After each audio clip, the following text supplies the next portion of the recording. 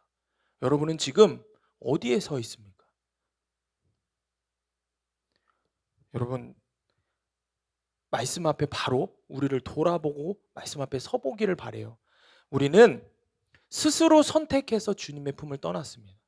내가 스스로 선택해서 하나님의 집이 아닌 세상을 선택하면서 살았어요. 우리의 모든 삶은 항상 베델이 아닌 세겜이 있었다는 사실을 깨달으시기를 원합니다. 그런데 그런 우리에게 주님이 오늘도 말씀으로 찾아오셔서 말씀하십니다. 야, 일어나 베델로 가자. 일어나 하나님 집으로 가자. 일어나 하나님 품으로 돌아가자. 우리가 말씀으로, 아까 기도하는 기도자가 말씀으로 기도하는 가운데에 우리가 하나님 앞에 계속 결단을 하지만, 그런데 주님이 우리 믿음이 연약해서 자꾸 넘어져요. 맞아요. 넘어져.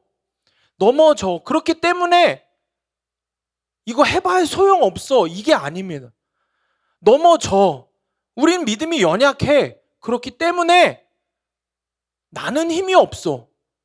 뭐만 힘이 있어? 오직 진리의 말씀만 힘이 있는 거야. 나는 수십 번 또 넘어져. 100번 넘어져. 근데 101번째 말씀이 나를 일으켜 세우는 거예요. 일어나 베델로 가자 라고 하시는, 오늘 저와 여러분에게 또 들려주시는 주님의 말씀은 진리입니다. 그 진리의 말씀이 100번 넘어져 있는 저와 여러분을 101번째 일으켜 세우시는 거예요. 일으켜 세우셔서 괜찮아, 툭툭 털고 일어나, 말씀 붙잡고 다시 가자. 그러면 아멘 하고 가면 되는 거예요. 저 또 넘어질 것 같아요. 그래서 못 가겠어요. 얼마나 바보 멍청이 같은 거예요. 100번이고 1000번이고 넘어져도 다시 한번 주님 말씀 붙들고 일어나면 되는 거예요. 그렇게 계속해서 주님 말씀 붙들고 일어나면은 그게 뭐예요? 주님 앞에 회개하는 과정, 죄를 깨닫는 그 과정들을 통해서 여러분, 주님을 향한 우리의 믿음은 계속해서 분명해지고, 더욱 중요한 것은 주님의 말씀은 저와 여러분의 심령에 실제가 되는 역사가 계속해서 일어납니다. 아멘. 그래서 말씀이 저와 여러분을 살리는 거예요. 저와 여러분의 의지가 살리는 게 아닙니다. 저와 여러분의 노력이 살리는 게 아니에요. 어떤 사람은 타고난 성품 때문에 자기가 한번 결정한 거는 계속 잘 밀고 나가는 사람이 있어요. 그런 사람 봤어요, 제가. 3일 동안 성경 통독한다고 하더니 정말 3일 동안 성경 66권을 통독을 하더라고요. 하루에 20몇 시간씩 보면서 성경을. 그런 사람이 있더라고요. 그러면 그런 사람들만 말씀대로 살고 믿음이 강해서 살겠습니까? 그런 사람들도 다 무너져요. 그럼 어떻게 할 거예요? 우리의 의지로 내 힘으로 했는데 넘어졌어. 그거 믿고 했는데 넘어졌어. 그럼 어떻게 할 거야? 반드시 넘어진다는 거예요. 우리의 힘으로는. 우리의 의지로는. 우리를 일으켜 세우는 것은 변하지 않는 하나님 말씀이에요. 말씀만이 힘입니다. 주님의 말씀이 오늘도 저와 여러분에게 분명하게 말씀하고 계시는 거예요. 일어나 베델로 가자. 주님 말씀하십니다. 사랑하는 여러분, 오늘 이 시간 이 말씀을 들으면서 저와 여러분의 마음에 분명한 말씀 앞에 서는 결단이 있기를 원합니다. 아멘. 주님 품으로 돌아가겠습니다. 주님 집에 반드시 거하겠습니다. 오늘 이 시간 그 결단을 하면서 절대 이런 생각하지 마세요. 어차피 내일 또 넘어질 때. 그런 생각하지 마세요. 이미 그렇게 여지를 주지 마세요. 그냥 지금 내가 붙잡아야 되는 것은 내 전심으로, 내 온 마음으로 주님 말씀이 힘이 될 거라고, 그 변하지 않는 주님 말씀 붙잡겠다고 이 한 가지만 생각하세요. 그러면 주님 말씀이 여러분을 100% 이끌고 가세요. 오늘 주님 품으로 돌아가겠다고, 하나님의 집 베델로 돌아가서 그곳에서 주님만 예배하는 삶 살겠다고 결단하시기를 바랍니다. 적용 질문입니다. 하나님의 집 베델에 거하고 있습니까? 나의 자아의 죄악으로 가득한 세겜에 거하고 있습니까? 일어나 베델로 돌아가 주님만 예배하기 위해 내가 해야 할 적용은 무엇입니까?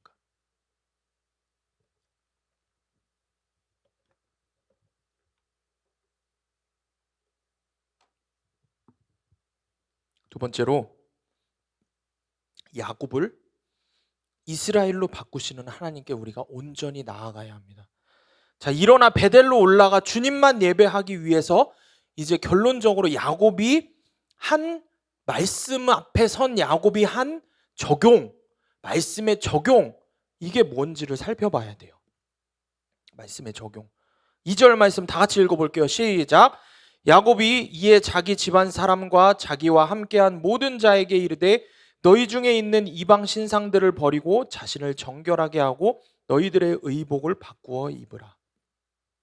야곱이 가족들에게 이야기합니다. 이방 신상들을 버리고 자신을 정결하게 하고 너희의 의복을 바꾸어 입으라. 하나님의 말씀을 따르기로 결단하고 나니 이제는 자신의 삶을 어떻게 해요? 돌이켜 회개하는 적용을 하는 거예요. 뭐예요? 자신의 삶 주변에 있는 죄들을 제거하기 시작하는 겁니다. 그래서 뭐라고 이야기해요? 이방 신상들을 버리라. 자기와 가족들 모두에게 선언하는 거예요. 이방 신상들을 버리라고. 여러분, 이방 신상들을 버리라. 이 말씀은 그런데 하나님 이외에 다른 신을 섬기는 우상 숭배만을 이야기하는 게 아닙니다. 우상 숭배만을 이야기하는 게 아니에요. 잘 들어보세요. 제가 설교를 준비하면서 이런 생각을 했어요. 이런 말씀을 또 이야기하면 여러분 마음속에 내면에 그런 생각이 들 거예요. 여러분에게 만약에 우상을, 여러분의 삶의 우상을 제거하십시오라고 하면은 이게 와닿지 않는 부분들이 있을 거예요. 왜냐하면은 엄밀히 말하면 저와 여러분이 하나님 이외에 다른 종교, 다른 이단을 믿지 않는데 나에게 무슨 우상이라고까지 할 만한 것이 있는가 싶을 거라는 거죠. 그렇죠? 그런데 실제로 히브리인들, 당시의 유대인들, 히브리인들은 어떤 사람들이었냐? 지금도 그렇지만 유대인들은 유일신 하나님을 믿는 사람들이에요. 그렇죠? 한 분의 하나님, 한 분의 신을 믿는 신앙을 가진 게 히브리인들, 유대인들이에요. 유일신을 믿는. 그들도 하나님 이외에 다른 신을 섬겼을까요? 섬기지 않았을까요? 섬기지 않았어요. 하나님 이외에 다른 신을 섬기지 않았어요. 타락한 이스라엘 말고요. 진짜 유대인들, 히브리인들 어떨 것 같아요? 하나님 이외에 다른 신을 섬겼을까요? 섬기지 않았을까요? 섬기지 않았어요. 하나님만 섬겼어요. 그럼에도 불구하고 자기 집에 이방 신상들을 두는 일들은 많았다고 합니다. 이게 어떻게 그게 가능했을까요? 학자들의 연구의 증언에 따르면은, 연구한 것에 따르면은 이렇게 얘기를 하더라고요. 그죠? 행운의 부적 정도로 여겼다고 해요. 행운의 부적 정도로 여겼다고 합니다. 하나님을 믿기는 믿습니다. 그런데 내 삶에 소소한 행운의 부적들도 있으면 좋다라고 여기는 거예요. 여러분, 여러분에게는 이런 행운의 부적쯤으로 여기는 우상들은 없습니까? 생각해 봅시다. 행운의 부적이 뭘까요? 나의 기분을 좋게 만들어주는 그 어떤 것, 아주 작은 것들, 소소한 즐거움들, 그런데 그로 인해 주님을 멀리하게 하는 것들. 자, 그래서 제가 사실 설교를 처음 준비할 때 지금 이야기한 것처럼 이런 이야기를 하면서 뭐를 얘기를 해야 될까? 예시를 들어야 될까? 하면서 생각했던 게 이런 거예요. 삶의 소소한 즐거움들을 좀 버리고 끊어보자. 예를 들어서 넷플릭스, 유튜브, 디즈니 이런 것들, 아니면 게임, 이런 삶의 소소한 것들, 소소한 오락들, 그것들 때문에 주님을 위한 시간을 갖지 못하는 것들, 이 정도야 아주 하드하지 않은, 그렇지만 생각해 보면은 죄라고 여길 수도 있는 그런 것들, 그런 내 삶의 행운의 부족 정도 소소한 즐거움, 기쁨 정도로 여기는 것들을 버려보자. 이렇게 얘기를 해야지 라고 설교문에 적어놨어요.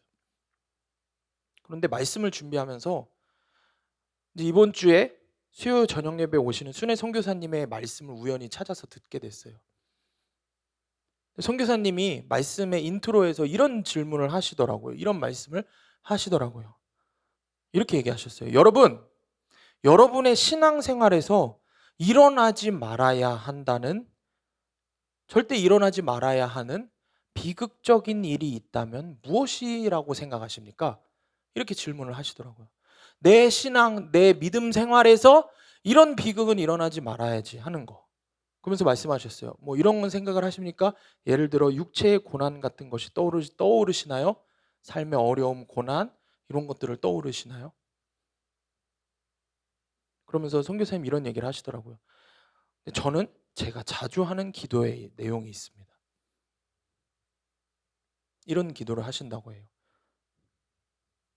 하나님, 내 마음대로 하나님을 믿지 않게 해주세요. 내 마음대로 하나님을, 내 멋대로 하나님을 믿지 않게 해주세요. 저는 이 말씀을 듣는 순간 이거구나, 이 말씀이구나 했습니다. 여러분, 그래요. 우리는 우상 숭배를 하지 않는다고 생각할 수 있어요. 하나님 이외엔 다른 신을 믿지는 않는다고 말할 수는 있습니다. 그렇다면 하나님을 우린 그래서 믿고 있습니다. 그래서 저와 여러분은 하나님을 어떻게 믿고 있습니까? 하나님을 내 마음대로, 내 멋대로 믿고 있지는 않으십니까? 내가 내 마음대로 하나님을 믿고 있다면 유일신 하나님을 믿는다고 하지만 집에 이방 신상들을 채워놓으며 그것을 행운의 부적점으로 여기면서 믿음 생활을 했던, 믿는다고는 하지만 제멋대로 믿었던 히브리인들과 우리가 다를 것이 무엇이냐는 거예요. 하나님 이외에 다른 이단을 믿지는 않지만 내 마음대로 하나님을 믿고 있지는 않은지 우리 자신을 돌아보기를 원합니다. 야곱은 자신의 삶에 있는 이방 신상들을 모두 없애라고 이야기를 합니다. 이방 신상들을 제거하라고 이야기합니다. 그것이 무슨 의미인지를 우리 삶에 적용을 해서 우리도 말씀 앞에 서고 나서 그 말씀을 적용하는 삶을 살아야 하지 않겠습니까? 하나님을 믿기는 하지만 내 입맛에 맞춰서 하나님을 믿고 성경을 내 입맛에, 내 삶의 상황에 맞게 해석하고 취사 선택해서 받아들이고 싶은 말씀은 받아들이고 받아들이고 싶지 않은 말씀은 받아들이지 않고 내 형편에 맞춰서 적용하고 내 형편과 내 성격과 내 기질과 내 상황에 맞춰서 순종하고, 그렇게 내 마음대로 하나님을 믿고 있으면서도 나는 그래도 하나님 믿고 있잖아요, 우상 숭배하지는 않잖아요 라고 하지는 않은지 우리 자신을 돌아보기를 원합니다. 저와 여러분의 삶에 내 멋대로 믿는 하나님, 내 마음대로 믿는 하나님, 그런 신앙이 바로 그 삶에서 유일신을 믿는다고 하지만 집에 두었던 이방 신상들이 그런 것입니다. 우리 삶에 얼마나 많은 이방 신상들이, 우리의 신앙 생활에 얼마나 많은 이방 신상들이 있는지 여러분 점검해 보시기를 바라요. 오늘 본문에서 하나님의 말씀 앞에 분명히 우리가 돌이켜 회개해야 하는 것은, 돌이켜 회개하고 있는, 하나님 말씀 앞에 회개하고 있는 야곱은 지금 하나님과 자신 사이를 가로막는, 자신 사이에 설 수 있는 것들은 그 어떤 것이라도 없애야 한다고 이야기하고 있는 것입니다. 그래서 더 나아가 야곱은 분명하고도 단호한 말씀에 적용을 해요. 분명하고 단호하게 참된 회개를 합니다. 말씀을 좀 더 자세히 살펴보면은, 이 말씀을 한번 보면은, 너희 중에 있는, 오늘 본문의 2절에 너희 중에 있는 이방 신상들을 버리고, 개역개정에서의 말씀입니다. 세번역에서는 너희 가지고 있는 이방 신상들을 다 버리라. 자, 여기서 역본의 차이기 때문에 단어의 표현은 좀 다를 수는 있지만 특별히 추가가 된 한 단어가 있습니다. 뭘까요? 뭐라고요? 다.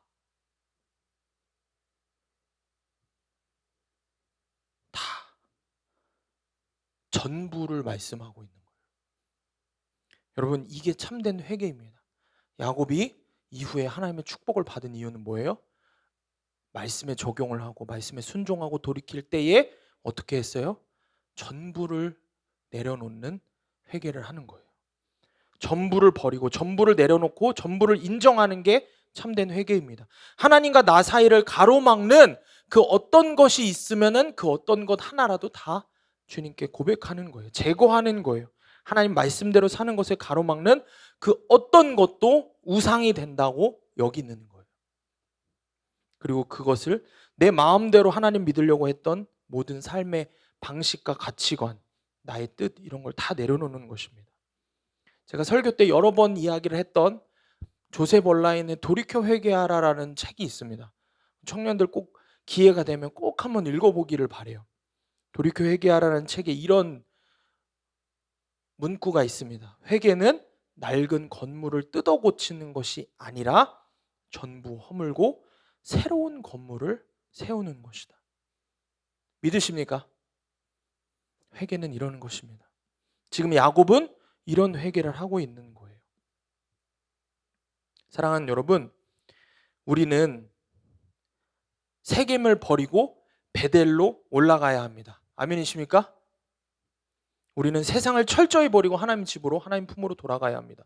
우리는 나의 자아를 철저히 죽이고 하나님 품으로 돌아가야 합니다. 그렇다면 내 삶의 모든 우상을 남김없이 버리는 참된 회개를 오늘 지금 이 시간 시작하며 결단해야 합니다.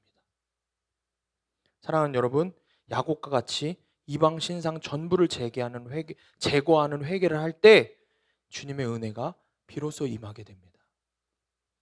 돌이켜 회개하고 주님께 돌아온 야곱에게 하나님께서 어떤 은혜를 허락하셨을까요? 10절 말씀 다 같이 읽어보겠습니다. 시작. 하나님이 그에게 이르시되 내 이름이 야곱이지만은 내 이름을 다시는 야곱이라 부르지 않겠고 이스라엘이 내 이름이 되리라 하시고 그가 그의 이름을 이스라엘이라 부르시고 더 이상 속이는 자로 살지 말고 승리자로 살라는 주님의 축복입니다. 세상에서 발 뒤꿈치를 붙잡고 살아가는 인생이 아니라 하나님께서 함께 하시는 승리자의 인생으로 살게 하시겠다고 주님이 약속하고 계십니다. 여러분, 이 말씀을 마음에 새기시기를 바라요. 마지막 적용 질문입니다. 내 삶에 여전히 남겨놓은 이방 신상은 무엇입니까? 야곱을 이스라엘로 바꾸시는 하나님을 의지하고 있습니까? 사랑하는 여러분, 오늘 이 시간 기도하는 가운데에 야곱을 이스라엘로 바꾸시는 하나님을 만나는 저와 여러분이 되기를 축복합니다. 함께 기도합시다.